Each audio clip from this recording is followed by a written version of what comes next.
Welcome to A Ride on the Outside. MMA is full of people on the inside, but what about the ones that watch from beyond? Welcome to the MMA Outsiders with Tom Albano and Zain Bando on the Empty the Bench Podcast Network.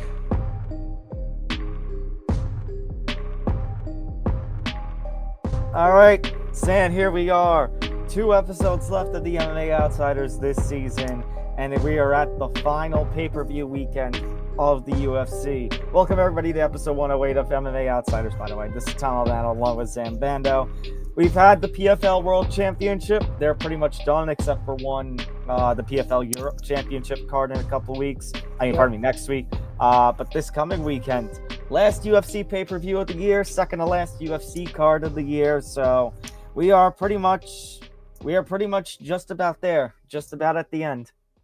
Yeah, just about at the end for sure. And let's see, this is now 2 full years of doing this show, and the end of the MMA season, if you will, always makes me very sad because that means we're 1 week closer to awards, and we're also we're also in the final stretch. This is the second to last UFC event of the year. It was not the December card that we were anticipating, maybe in August or September, but we have made it to the dreaded UFC 310. So far, the card has stayed relatively intact, minus a few prelim fights falling through. But outside of that, for sure, knocking on wood. For sure, knock on wood, 100%. And given the time that we're recording this, it was sort of a outside of what we're going to cover in just a second. With the PFL, it was kind of a dead week in terms of event coverage, but now that the event coverage is back on, it gives us more to talk about. Just be sure, really quick, to be sure to like and subscribe to the Empty the Bench Podcast Network. Very important you do so, as we are slowly but surely approaching the 1,000 subscriber mark. We would like to get there by early 2025 at the absolute latest. So the more you like this kind of content, the more you like the MMA Outsiders, the more you like Bando's breakdowns, the more you like ETB Sports and all the other shows that we have on the network, be sure to go to youtube.com/ETB Network. It would help us out immensely as we continue that climb. And of course, you can listen to the MMA Outsiders wherever you get your podcasts, whether that's Acast, Spotify, Apple Podcast, YouTube Premium, and so much more. So if you don't want to see Tom or I on the screen, or if you're in your car, going to work, sipping your morning coffee, finishing up dinner and missing this, or doing whatever else you're doing, you can also be sure to put in your headphones and listen to us wherever you get your podcasts. And for those of you who are listening, be sure to go back over to the video home as well. I'm going to transition it over now to my co-host to do the traditional honors now regarding our sponsor, Playback. So, Tom, I'll let you get into that. So the MMA Outsiders and everything else here at the Empty the Bench Podcast Network is presented by Playback. Watching sports is more fun with others, but we spend too much of our time watching alone. Playback is a virtual space where communities can stream live sports together with everyone perfectly synced up. Creators can hop on stage, deliver their own play-by-play analysis and commentary, and invite viewers up for Q&A. Playback makes watching sports fully interactive and a social experience. From playing fantasy sports, repping your favorite players and teams, and watching with the commentators and communities you care about. Win or lose, sports are best enjoyed together. Join our community by going to playback.tv/ETV Network to find out more, including our live stream schedule. I will be on the air with Nick Morgeson tomorrow from the day this is airing, so Wednesday night the 4th, for an NBA whip around. In fact, Nick Morgeson and a few others here at the ETV Network had an NBA whip around last night.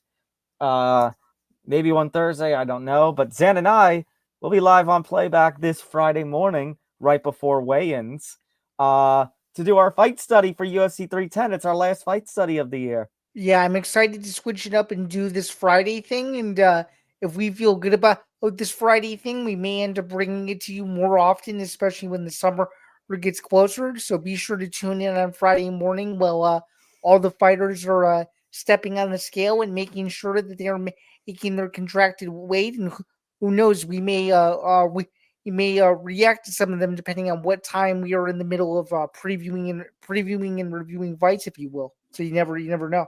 Okay, well, speaking of previewing, we've got UFC 310. Main event this weekend is for the Flyweight Championship. Yes, it's not Conor McGregor versus Michael Chandler. Yes, it's not Belal versus Shavkat Rakhmonov. No, we're going to get Alexander Pantoja taking on the debuting, yes, UFC debuting Kaya Sakura, the former Ryzen champion, or the former Risen champion, if you're Dana White. I'm just dreading him saying I'm just dreading him getting somebody for him to say he is risen if he wins if he wins the UFC flyweight title. remind me if he wins on Saturday night to tweet that out. Okay, we'll do. I've been thinking about it for weeks now, ever since this fight was announced.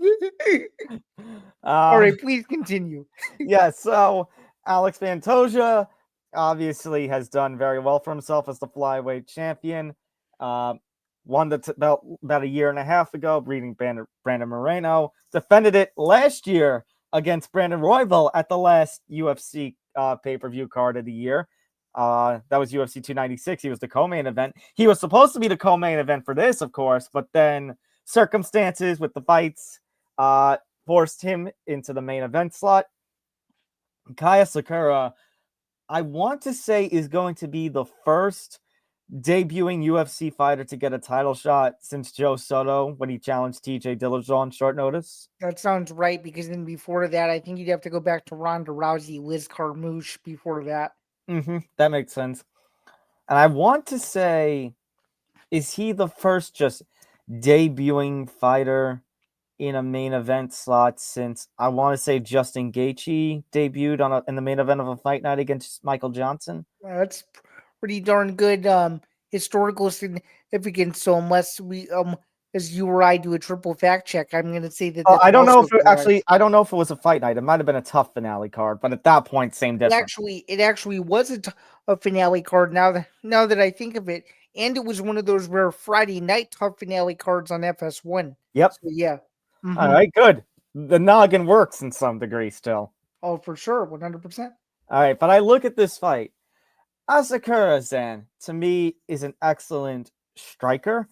Not to say that he's not an all-round great fighter, but I think his finishing ability, I think what makes him successful is his striking and the power behind his striking, especially because he's more used, Zan, given the weight system and measurements over there, as a bantamweight fighter. He's a former bantamweight champion. So he's used to 135 pounds. Going down to 125 pounds, I mean, there's definitely the chance that he can have some great power there. Can you talk about somebody moving down to a lower weight lower division? than their lower division, but also lower than their natural body weight, their natural size, and all the power that comes with there. That's why fighters do weight cut, as much as we hate the fact that, weight cut is a thing and the dangers of weight cutting. And I think for Kaya Sakura, in a normal circumstance, that would help him. I don't know if that's necessarily the case going up against the guy who's the UFC flyweight champion of the world and is just continuing to develop as an all-around fighter. Because Alex Pantoja, for all that's great with Kaya Sakura on the feet, Alex Pantoja is also great on the feet. And I think he's even better on the ground. And I think he's better than Kaya Sakura on the ground. So right now, everything leans, I shouldn't say everything, but the fight leans Pantoja to me. Sure. So just to give you a bit of a backstory, you got Pantoja coming in as the champion, 28-5 overall, has won his last 5 in a row, comes in as a minus 250 betting favorite. This is according to Tapology. He's 34 years of age, out of Brazil, of course. Kaya Sakura comes out of Japan as a plus 200 underdog, which might actually be a great value if you're a sharp bettor, just considering that you don't usually see these highly touted UFC debutants, if you will, fight for a championship right away, as we just alluded to. He's 31 years old, currently sitting at 21-4. And yeah, I mean, I think you just alluded to all of your points. And I would also argue too, just a little bit, that Pantoja within the last several years has fought stiffer competition than Asakura.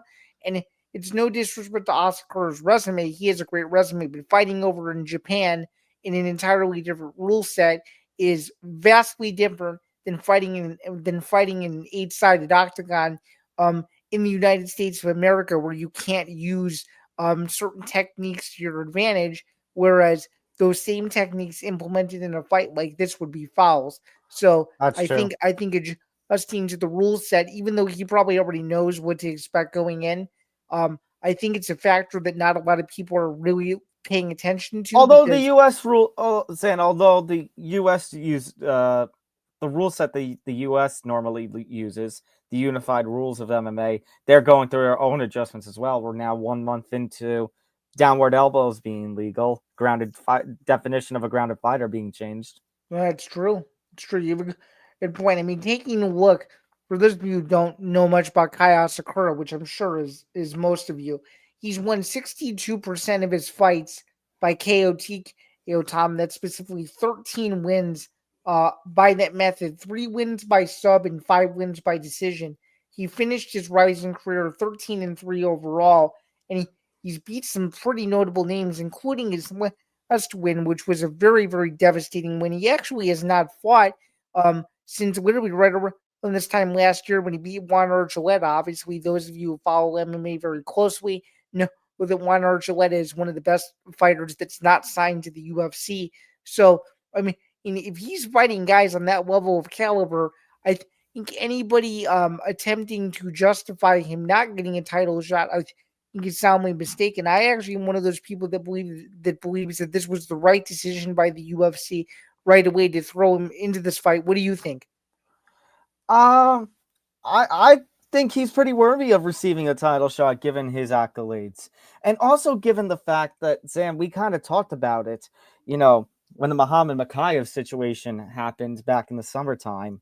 You look at the UFC flyweight rankings and you wonder aloud just who really is most deserving of the title shot. Brandon Moreno, I mean, could he have a rematch? Yeah, but then he lost to Royval. He's needed time off. Then you've got Royval himself, but he's already lost to Pantoja. Not just once in a title fight, he's lost to Pantoja twice now. Right. And speaking of, I mean, Moreno beating Albazi is impressive, but I feel like you need a few more wins to build off that, considering that Amir Albazi was essentially in the same position that Arnold Allen was when he fought Max Holloway a little over a year ago and lost that one. So even though that was a solid win for Moreno and it was a good building block, you still need I still want to see one more fight from Moreno. 100%. And that's the thing. Since he beat Albazi, now Albazi's out of the conversation. Who do you really have to challenge Pantoja right now? Well, this was their option. Bringing in Kaya Sakura, a huge name, but obviously, as you mentioned, maybe not a huge name to the casual fan base. So how do you give him? But a huge name to the massive Japanese MMA community. That's for sure. You better believe that the entire country of Japan is going to stay up to watch this fight. That's for sure. That's where I was going to lead to my point. So how do you make him a big deal? You put him in a title fight in his first fight. In the United States. Absolutely. So looking at this fight, Zan, I'm going to lean with the opinion that I said before. I think Alex Pantoja's advantage in the grappling is going to be enough. I think Kaya Sakura is going to make it a tough fight. It'll be a fun fight, but I see Pantoja edging out a decision to retain. Yeah, I think Pantoja wins a decision as well, but I wouldn't put it past Asakura to at least win one round. I think he's tough to hang with him for most of the fight, but I just think Pantoja's pace is going to be too much. I think he's going to try to finish him several times, and I just don't think Asakura has fought a Brazilian Jiu-Jitsu practitioner that's as good as Pantoja, and I think very, very similarly to you, he's going to display that on Saturday and win, I would say, a clear 49-46 unanimous decision. You might see a sprinkle of a 50-45 in there somewhere, but I could very well see 2 out of the 3 judges scoring this fight 49-46. How about you? I think 49. I see probably 1 49-46, or actually 1 or 2 49-46s, and the other 1 or 2 would be a 48-47. That's fair enough. Okay. All right, moving on to the co-main event. So Bilal Muhammad fell out. So what next for Shavkat? Well, Ian Machado Gary gets the late notice call. He'll fill in a co-main event, and this is going to be an undefeated versus undefeated welterweight title eliminator. Undefeated versus undefeated welterweight title eliminator, number one, and number two, it's 5 rounds. That is true. I should have mentioned that before. It is also 5 rounds, and considering something we're going to talk about with Leon Edwards much later in this show, this is a legitimate number one contenders fight. Obviously, Shavkat Rakhmonov was supposed to challenge Bilal before the injury. You had Leon Edwards in the mix, about the potential, wins his rematch coming, but some news about him and his next fight.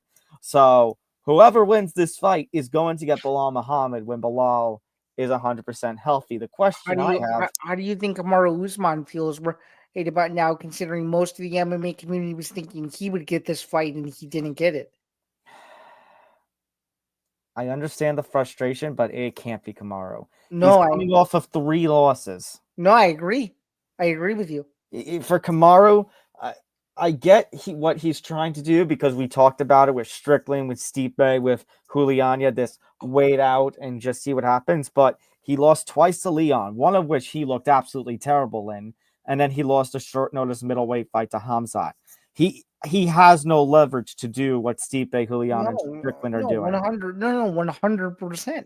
100%. I was just interested to hear your opinion because you've probably seen it too. I think 85% of the MMA community is livid that Kamaru Usman didn't get this fight. So, you want my take? If Kamaru took this fight on short notice after not fighting for over a year, I think Shavkat would run through him. 100%. 100%. This is not the Kamaru Usman of 2019. This is the Kamaru Usman of 2020. That knockout did something to him. That head kick did something to him. Oh, for sure. For sure, man. For sure. But now you look at this fight.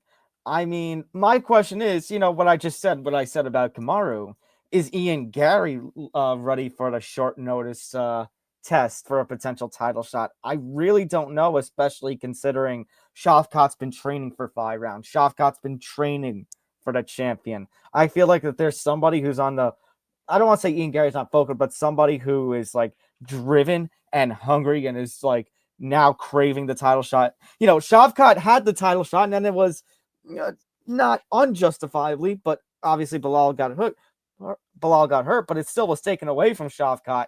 So now I feel like that might drive Shavkat to another level.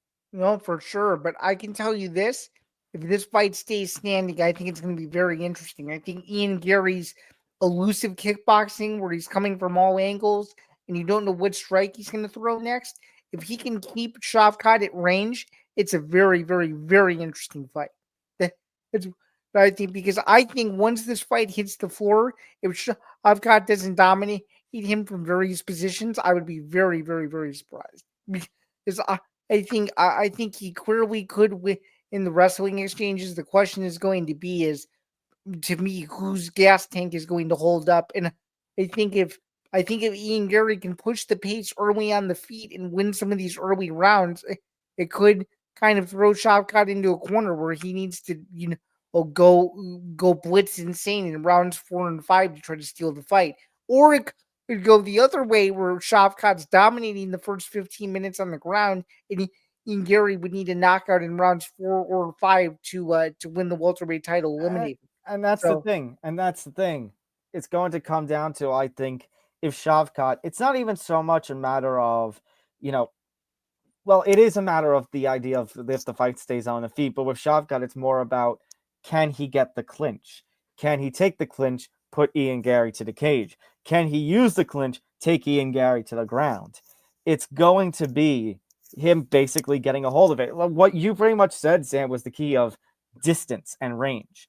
If Ian Gary can keep his distance and land from range, it's going to be a fight in his favor. But if Shavkat lays a hand on him, that could spell some trouble for Gary.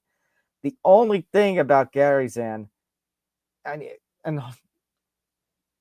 I don't want to come off that I'm not impressed with Ian Gary and his rise, but I feel like his last few fights, as opposed to his first few fights in the UFC, I feel like something has happened. I need to see more from Ian Gary. When you say something has happened, can you kind of elaborate a little bit more? What do you see that makes you think that maybe Ian Gary isn't the same fighter that maybe he His once last was in few fights 2021? just were not exciting. Jeff Neal fight, The Neil Magny Magny fight, just especially. not exciting. I'm worried. Like, I know he's got all this hype around him, but and I'm not saying I want him to do something rash and end up costing himself, but there is a way to be an exciting fighter, but at the same time, fight your style. And I don't know if Ian Gary has had that as of late. Well, given where you kind of lean on this fight, you want to hear the Tapology consensus because it's pretty Pretty one-sided. jarring. Are you ready? Yeah. Okay, so 88% of the Tapology community believes that Shavkat Rakhmonov will beat Ian Gary, while the other 12% obviously are taking the Irishman. I thought it would be one-sided, of course. I didn't think it would be that one-sided. That seems like a But I clear think unanimous consensus. I agree. It is a little jarring, especially given Ian Gary's popularity. At the same time, I think this is just a case, Zan, of too much too soon. I think Ian Gary, I'm not blaming him for this opportunity. He's obviously going to take it. He would be dumb enough not to take it. But I think given Shavkat's status, the fact that he's trained for 5 rounds, potentially to go with a champion, and the fact that he's driven, he was basically in line. I'm going to lean with Shavkat in a decision. I don't think it's going to be as one-sided in that he's going to finish Gary like some people think. I just think that Shavkat is going to be able to get a hold of him. Shavkat's not stupid. He's going to take this fight to the ground. I don't know if Ian Gary is ready for that ground game, and I think Shavkat ends up wrestling himself to a decision win. I'm going to have to disagree with you on the decision based on the simple fact that Shavkat Rakhmonov has never been the distance in his MMA career. I'm going to go a little bit more. I'm going to go bolder than you. I think it's going to be a 3rd round rear naked choke for Shavkat. I think he drags Ian Gary into deep waters. I actually think Ian Gary does catch Shavkat with something early in the 1st round, so we'll have to weather an early storm. But as soon as he takes it to the ground, I really do think that it's Shavkat's fight from there. So I'm going to go with the late 3rd round RNC for Shavkat to leave no doubt that he is the number 1 contender in the UFC welterweight division. So fair enough. I can see that happen too. We'll find out this Saturday. Should be a really good card. It's a very weird card. I don't understand how Bryce Mitchell versus Kron Gracie is on the main card, and yet Sterling's on the prelims, not even the featured prelim. Chris Weidman, Eric Anders, which got delayed from last month, is down as the featured fight of the early prelims. Yeah, it's pretty wild. And it's wild when Aljamain Sterling says in an interview that he was a little bit confused as to why he was placed where he was on the undercard, considering that he is a former champion. And actually, Mobsar had a very interesting response. He's actually grateful that his fight is on the prelims because more people will get to see him, considering that the undercard is on the ESPNs. Well, he's actually more. That is fair, but Zan, it also makes me think of the UFC pay structure. Doesn't like the featured prelim on the ESPN card, don't they get paid more than like the second fight on the pay-per-view? That's how I understand it. Yeah, it's very, very interesting. It's almost like they structure each part of the card as its own card. We just feel that way all the way down to the early prelims, even though those feel like they're only 2 to 3 fights because most of the time they usually are. Yeah. So, all right. You know what wasn't 2 or 3 fights though? The PFL World Championships, which began. It was 16 fights, Tom. 16. Which began at 7:15 in the morning Eastern time and did not finish till about 5:00 p.m. Eastern time. Did you have breakfast? I had breakfast and lunch. I barely avoided dinner with the PFL too. Wow, man, that's unbelievable.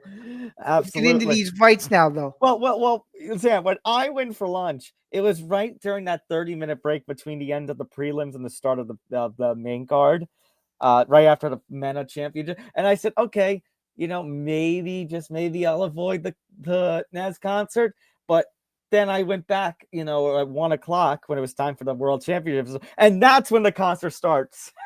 Yeah, what was even weirder was he did his performance and just walked out. Didn't even stay. He was gone.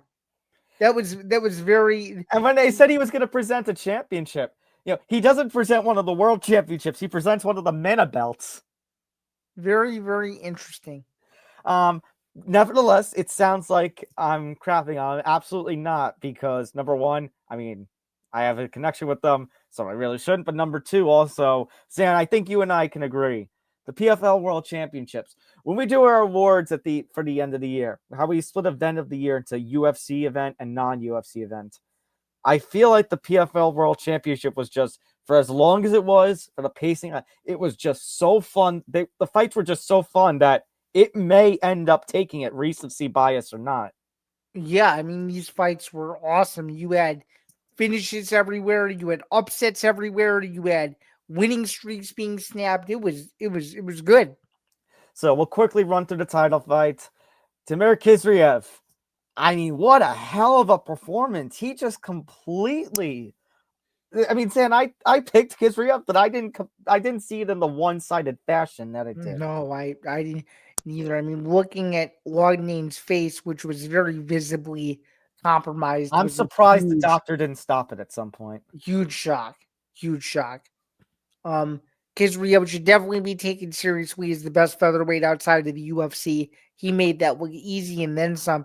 And he could have finished the fight whenever he wanted to. He chose not to, and he chose to play the conservative route, but he looked unbelievable this past Friday against a guy in Lognane that I think a lot of people were very worried of fighting just because of the way he carries himself, the way his pace is when he gets in there, and his belief that he could win the million again. He was even manifesting it in Chicago at the post-fight media scrum when I was there back in April, and he was that close to coming to coming correct on his promise.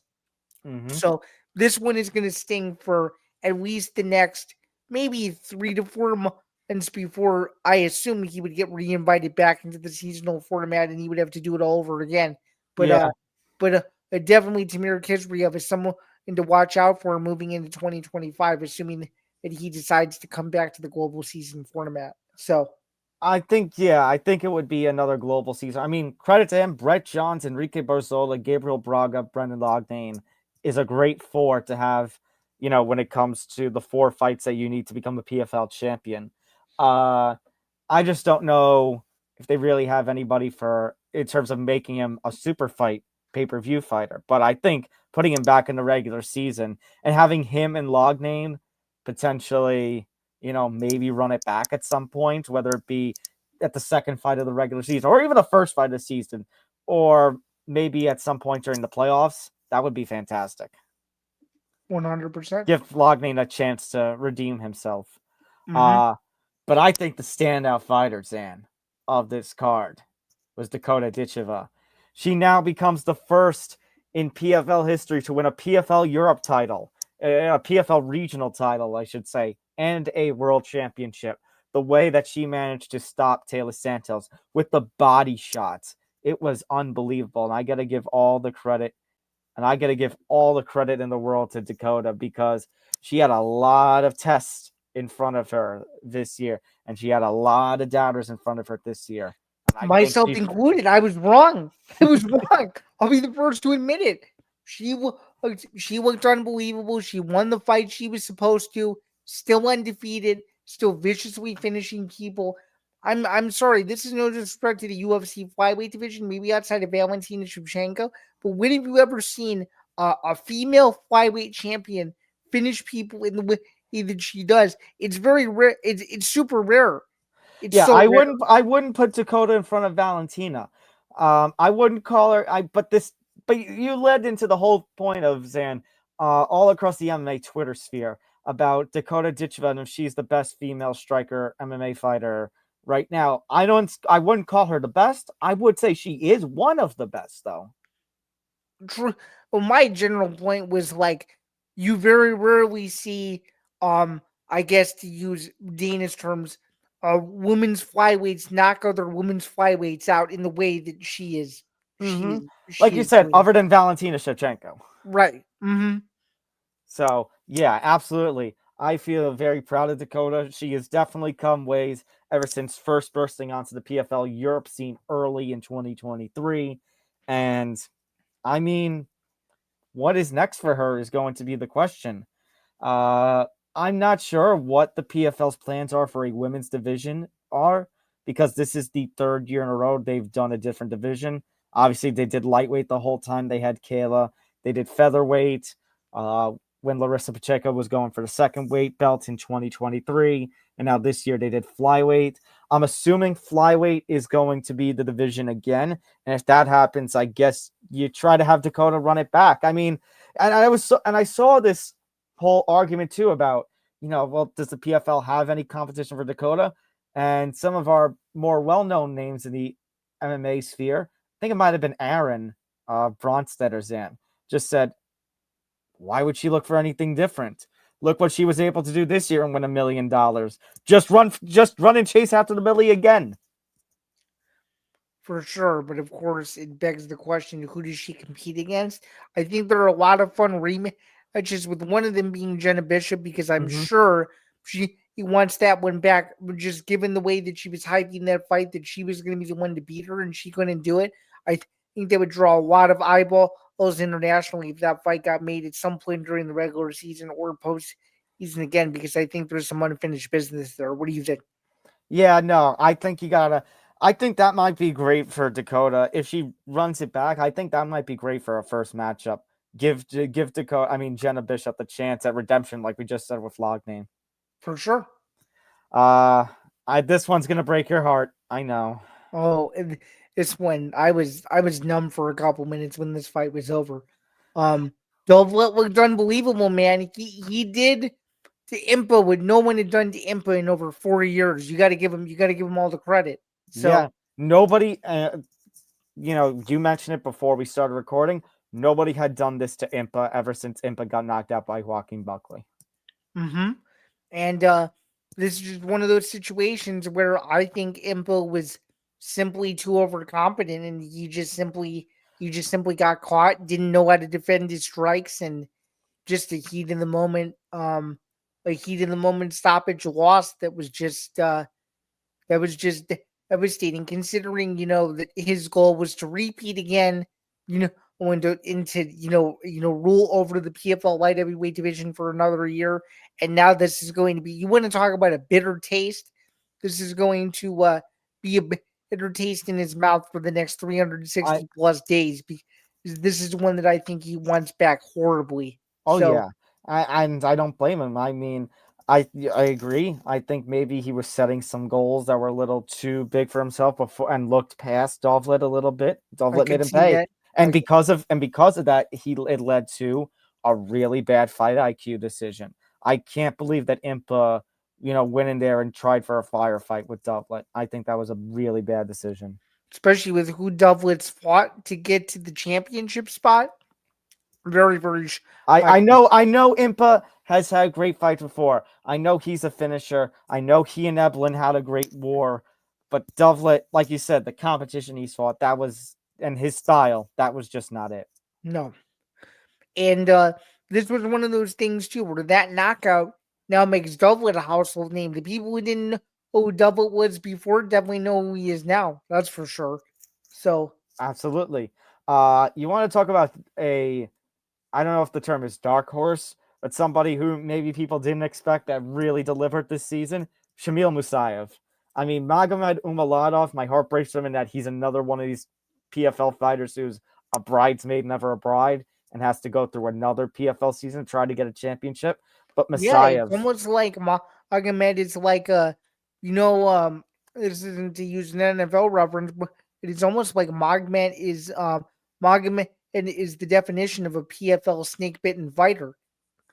Pretty much, yeah. I mean, he was basically to the welterweight division what Dennis Goltsov was to heavyweight, but we'll talk about Dennis in just a second. This was just great for Musayev. I mean, Musayev, has had a couple of really highlight finishes, and this is definitely going to increase his name. He's probably going to go for for back-to-back championships again too. Oh, 100%. And this is one of those fights too where Musayev got to build his name even more by essentially beating Magomed in his own game, but also implementing that, I'm gonna be the bully in this fight, and I'm gonna give you no space, and that's exactly what Shamil did. Yeah, pretty much summed it up. That's exactly what it was. He was bullied Umaladov that whole time. Yeah, time for the lightweight championship. And look, I said the Dagestani wrestling was going to win. I said when Dagestani wrestling goes against American wrestling, you don't bet against the Dagestani wrestler. We were both right. This was a Gazi Rabadanov masterclass if I've ever seen one. I mean, again, Brent Primus, credit to him, he is the former champion. But you look at the names that, you look at the performances Primus has had, and the Clay Collowin's not a slouch, but Gazi was just on another level this season. Sure, or was, and he took away Primus's best strength, and again, very very similar to another fight we just discussed a minute ago. He Primus literally no space to do his thing, and that's what killed it, in my opinion. Nope, absolutely.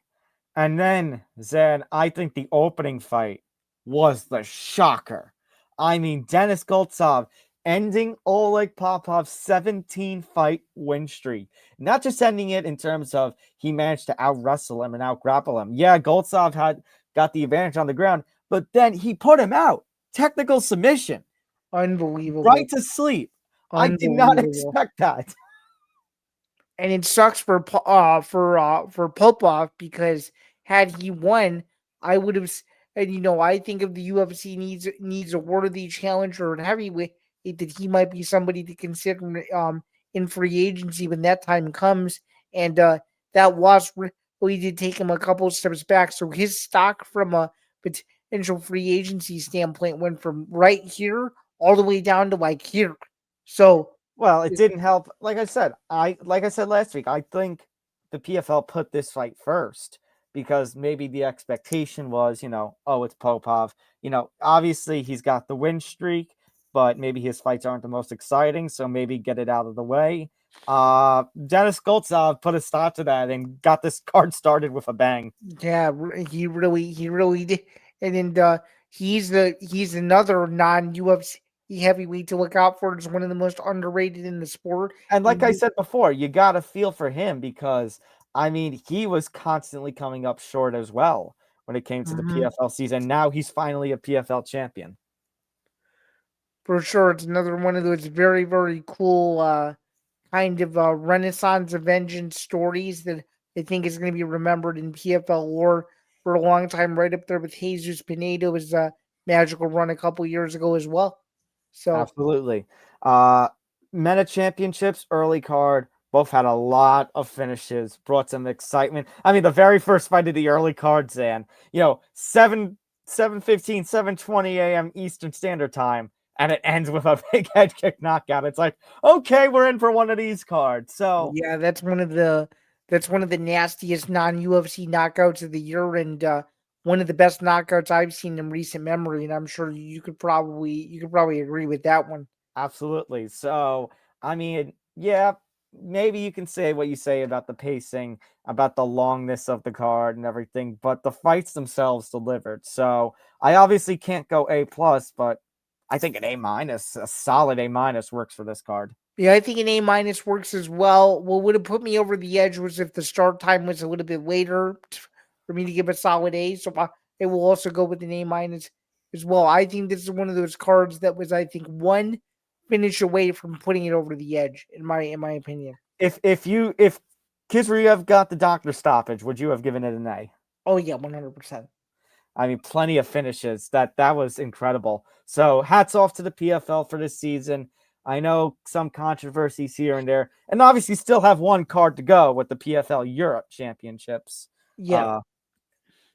And it's full disclosure for anybody out there, because I like to be transparent with these things. On this card in particular, I went 10-6 and started off actually 8-2. So I was pretty proud of myself despite the main card not going the way I had initially anticipated. Yeah. So 10-6 though, I'll take it.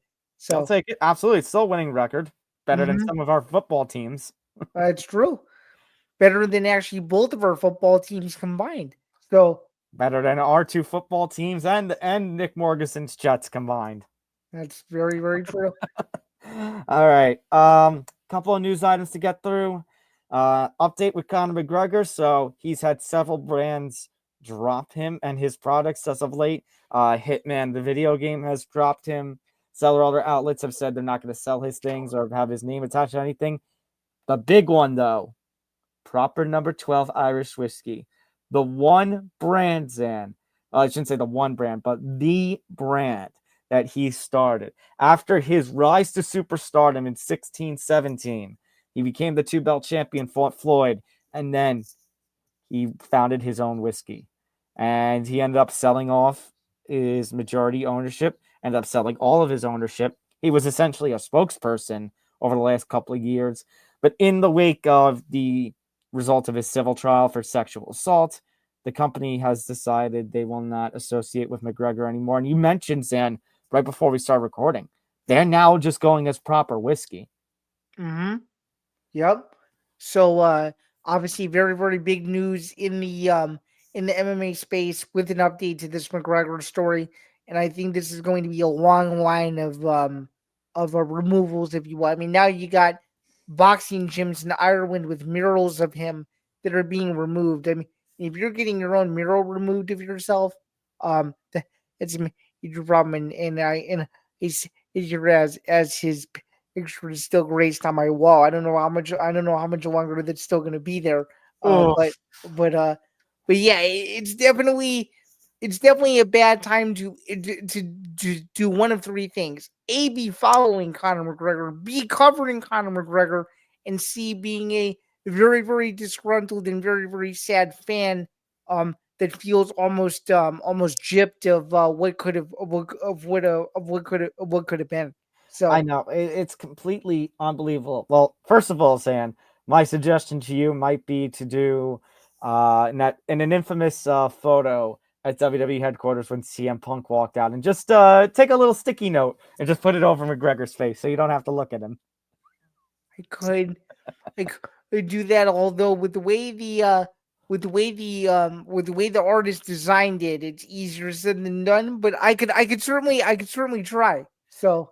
And then the other thing is, I mean, Zan, it goes back to what I said last week. You know, we have no statement from the UFC still, which is kind of crazy. Well, I But think it's typical, though. it is typical though. But and actually, I shouldn't say it's crazy because there wasn't a card last weekend, so this is the first card that we're going to have since the verdict. But I mean, our MMA media colleagues would be crazy to not ask about the UFC's Well, thoughts on this. I was just gonna ask you a question because it seems to be Yeah. a point of contention amongst MMA media, and I know that you'll probably have an opinion about this. Okay. Do you think, because I could see a scenario where this happens, do you think the UFC will tell members of the media to specifically not ask about it, or do you think they won't go that far as to say that you can't speak about it? It's not the first time we have it, Zan. If that happens, it would not be the first time that we have heard UFC PR tell the media not to ask about a certain person. That's true. So now that you say that, it would not shock me. But if you are the UFC, I'm doubling down on the take last week. You cannot associate with Conor McGregor at this point. You just can't. Now, I'm going to reiterate something I said last week, and then I followed up the next day on ETB Sports. Zan. Fortunately for the UFC, they're in a position where they don't have to. We talked about the trouble with Conor McGregor and his contract, that he's got 2 fights left on the contract. He wants to fight out the contract so he gets away from everything. I don't know and Nick mentioned it last week. I don't know about the sunset clause, when that's going to kick in, if that kicks in. Well, that and the fact that Conor McGregor is no longer an active champion, so you have that kind of writing against him as well if he wants to get out of that contract. Right. And so basically my point was, at this point, if you're the UFC, you can just sit back. And Nick used the term last week. They're basically holding him hostage, but they legally have the grounds to do so. Yeah, I mean, I guess put it simply, like, I don't know, man. Like, I just think this whole thing sucks. I mean, we spent 3 months hyping up his return, and it ends on and the year ends on this downer. If you would have told me that we would be talking about Conor McGregor in a legal situation in December when we were attempting to connect the dots as to if his toe was broken or not, I don't know if I would have believed it. But again, it goes back to the same thing that I told you months ago. There's some sort of enclosed envelope that no one will ever know about that is going to eventually tell the whole story of what happened between May of this year and the end of the year and how it happened. And when it does come out, it will be one of the biggest stories in the history of MMA, period. That's that's what I think, and I've said it for months. I think once this thing gets fully uncovered, it is going to be gigantic. I, for one, am looking forward to reading that story whenever it comes out. That's for Now, sure. having said that, Michael Chandler still wants in on this. he doesn't care for the verdict. He still wants McGregor. And I have a piece of advice for him. And I'm actually going to not use my voice for it. I'm going to use Bruce Buffer's voice for it. Oh, hold on.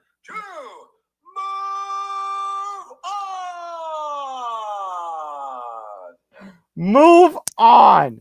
Seriously, move on. Why do you still want to pursue this? I mean, There's only one reason, Tom, and there's one reason and one reason only. Oh, hold on a minute. I think I know the reason. A second here. I think I know. He wants red pants. Because money talks. But guess what? The fight's never happening. It didn't happen in 2023. It didn't happen in 2024.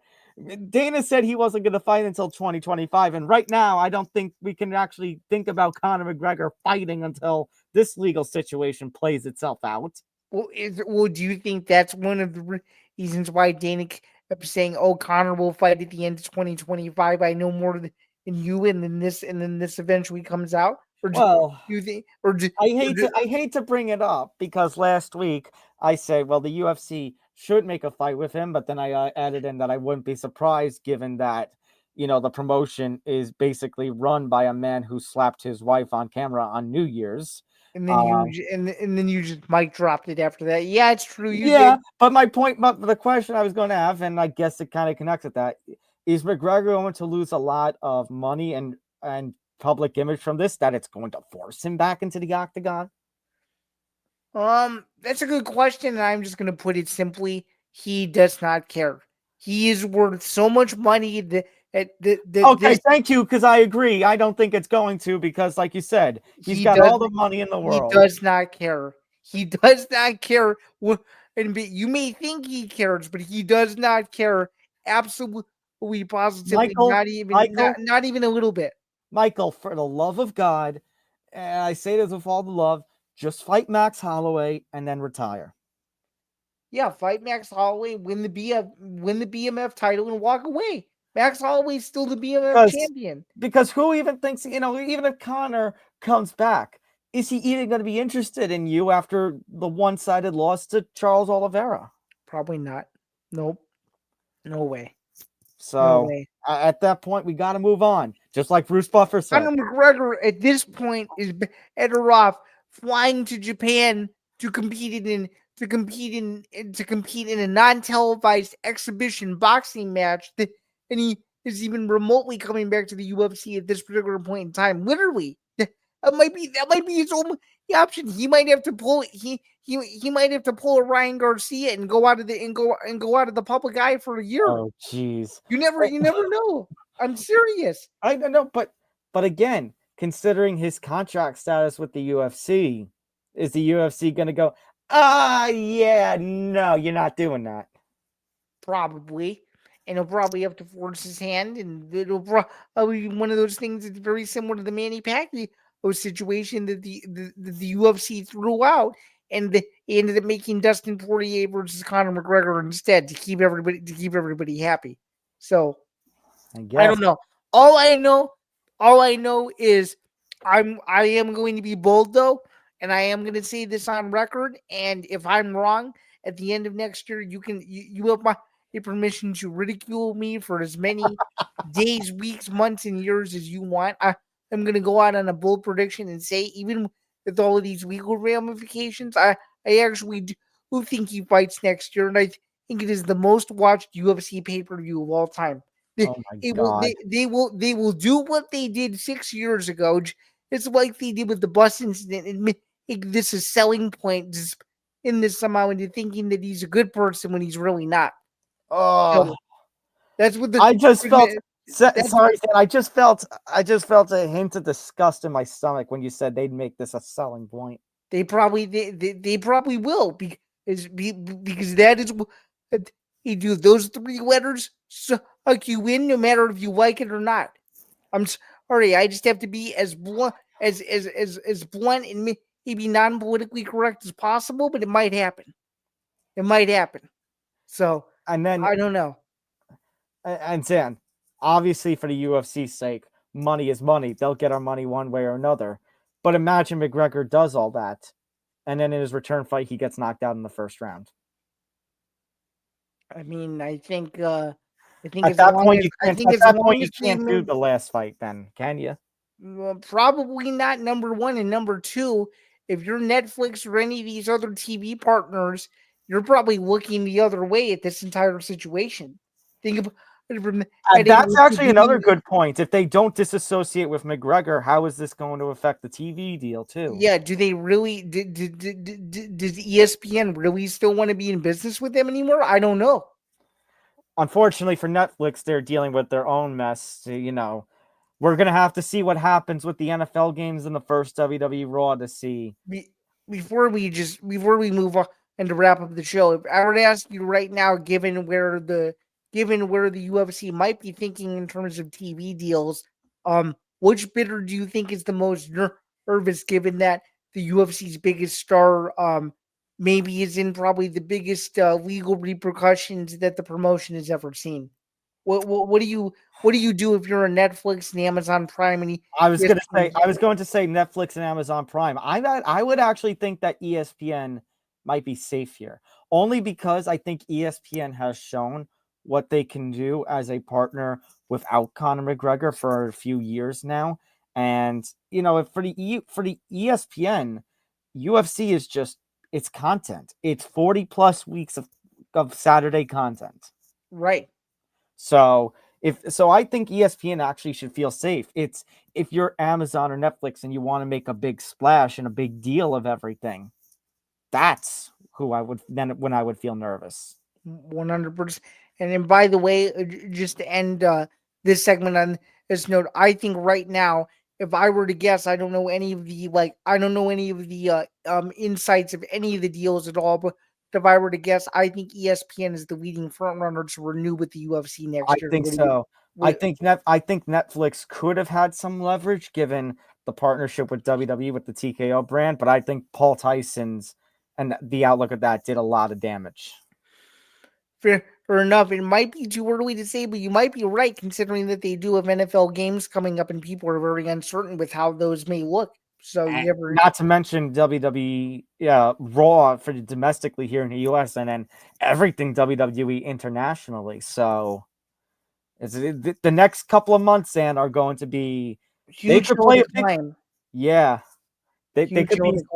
They could be big in determining what happens with the UFC, especially with this story, depending on how it plays out. 100%. All right, very quickly. So I mentioned Leon Edwards at the start of the program about what was going on with him. So he did an interview with DAZN on the recent boxing card. Apparently, according to him, he will headline the UFC Fight Night event that's scheduled to take place in London, March 22nd. Good for him. Obviously, this event needs a main event.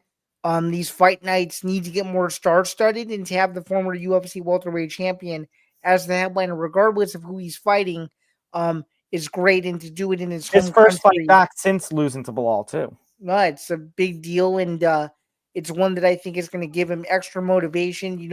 Especially considering that it is a 5-round fight, so it's not like he's really training for anything new in terms of format or anything. And I actually think the welterweight title eliminator I could see a scenario where the loser ends up fighting him in March, depending on if they're healthy or not.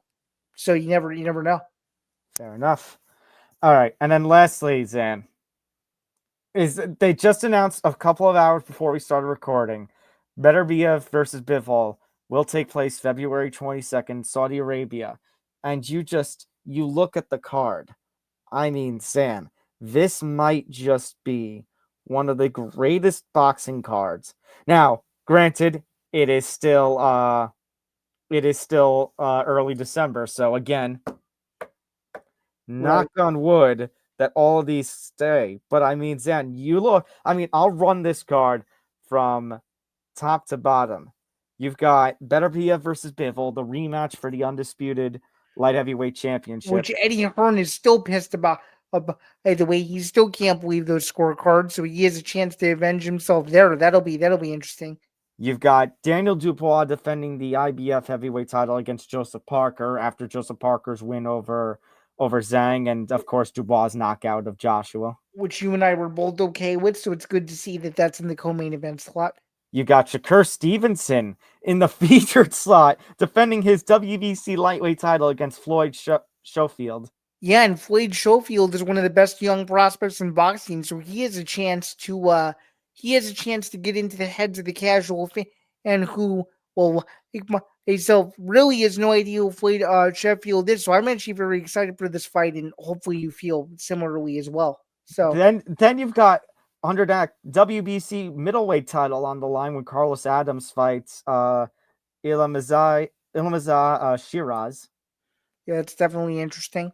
You've got two guys that are definitely on the come up for sure. What's more interesting, Zan, is the fight before that. Virgil Ortiz Jr. Stuff going on with him in fight negotiation. Israel Madrimov. They're going to do battle for the interim super welterweight WBC title. Yeah, and given how Madrimov has looked this year, that might spell trouble for Virgil Ortiz. I would tread very, very lightly if you're planning to bet that one. That's for sure. Yeah, I mean, the fact that Terrence Crawford didn't have a good performance against him might speak volumes to him. 100%. You've got then Buatsi taking on Callum Smith for the interim light heavyweight championship. Callum Smith is always fun. That'll be good. And then, the card opens with Zalei Zhang, and he and Agit Caballo are going to fight for vacant WBC interim heavyweight championship, just because we got to get another title fight on this card, I guess. Well, yeah, and you and I were dumbfounded when Caballo got the fight, weren't we? We were very confused. We're like, what are they doing? Yeah. So that one, I mean, that fight aside, because that championship's like some of the interim UFC titles. I mean, if everything holds together, and that's a big if, this could potentially be a boxing card that has all the hype around it and hopefully delivers as one of the greatest that we'll ever see, at least in the modern era. Oh, I think it has a chance to be up there with the Fury Usyk one fight.